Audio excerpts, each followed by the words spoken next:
Hey AP1s, so this is your video for cranial nerves and sensory systems. So you're going to start on page 79 and you're going to read through page 81. Then you got some fill in the blanks labeling on 82 and 83. Then you're going to read sensory, which is lab 13, starting on page 84. You're going to read through from 84 all the way through 86.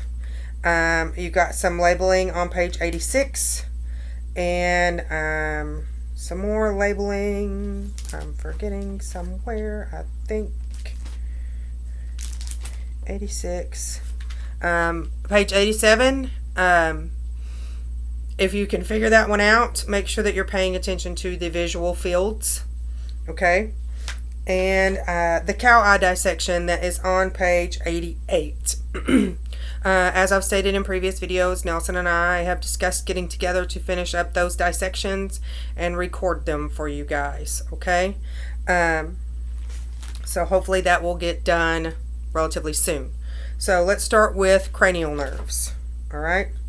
In your labeling are your questions on page 82. Please note that these cranial nerves are not in order, okay? It goes 1, 2, 3, 4, 6, and then you come back to number 5, okay? And there's a reason for that. Also, on these cranial nerves, you will be expected to know them by name, by Roman numeral, by location in the brain, and by function. Okay, so name, location, Roman numeral, function. All right, I know that's a lot.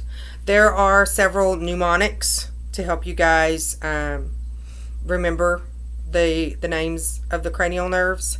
The one that you're going to see most often is the one that will be in your notes, and the one that I will be talking about today.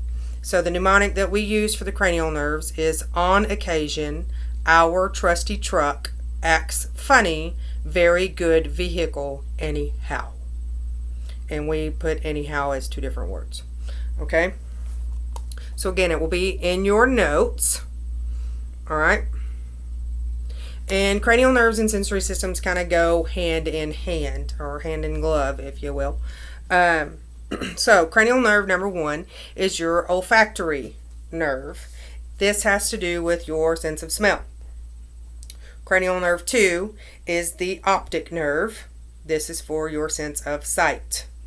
Cranial nerve 3, cranial nerve 4, and cranial nerve 6 are all responsible for eye movements. Okay? So, cranial nerve 3 is the oculomotor. Cranial nerve 4 is trochlear, and cranial nerve 6 is abducens. These are all responsible for eye movement, okay? And the specific eye muscles that they control are down here at the bottom of your notes. This SO4, LR6, all else 3, okay? So let me explain that to you right quick.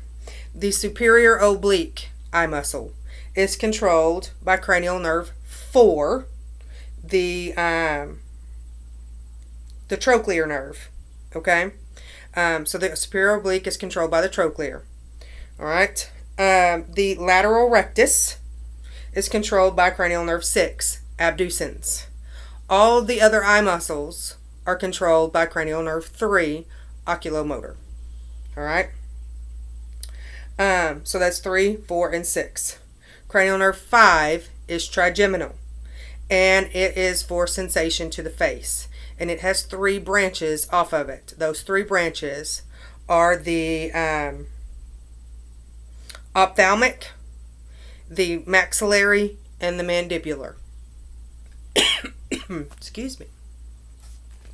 Okay. Where am I now? 7. Cranial nerve 7 is the facial nerve. It is responsible for facial expression. So mine's working fine. It also provides taste to the anterior 2/3 of our tongue. Cranial nerve 8 is vestibulocochlear, and it is responsible for hearing and balance. Cranial nerve 9 is the glossopharyngeal or glossopharyngeal. It is for our ability to swallow and taste to the posterior 1/3 of our tongue. Cranial nerve 10 is the vagus, and it is responsible for our visceral organs. So all those organs of our gut. Cranial nerve 11 is accessory. That's movement of the head, neck, and shoulders. So again, mine's working. And then cranial nerve 12 is hypoglossal. That is the movement and the strength of your tongue. So if you stick out your tongue and it sticks out straight, your hypoglossal is good. If it's damaged, sometimes your tongue will go to the right or to the left. All right. So that is cranial nerves and a very quick rundown for you guys. It will be in your notes, I promise. And if you need a recap on Roman numerals, because some of us haven't used them in a long time and we've gotten a little rusty at them. So just remember that the V in Roman numerals is 5, okay? And if we put the I before the V, then it's 1 less than 5. And if we put the I after the V, it's 1 more than 5, okay? The X is 10. Again, if the I is before the X, it's 1 less than 10, so 9. And if the I is after the X, it's 1 more than 10, so 11.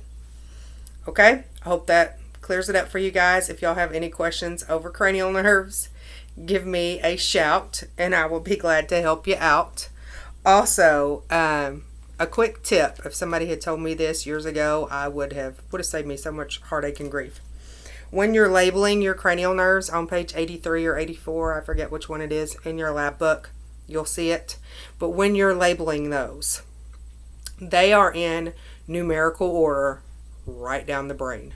Okay? Starts at the top at 1 and it goes all the way down and around the beginning of the brainstem, 1 through 11, and then you pop back up just a hair for number 12.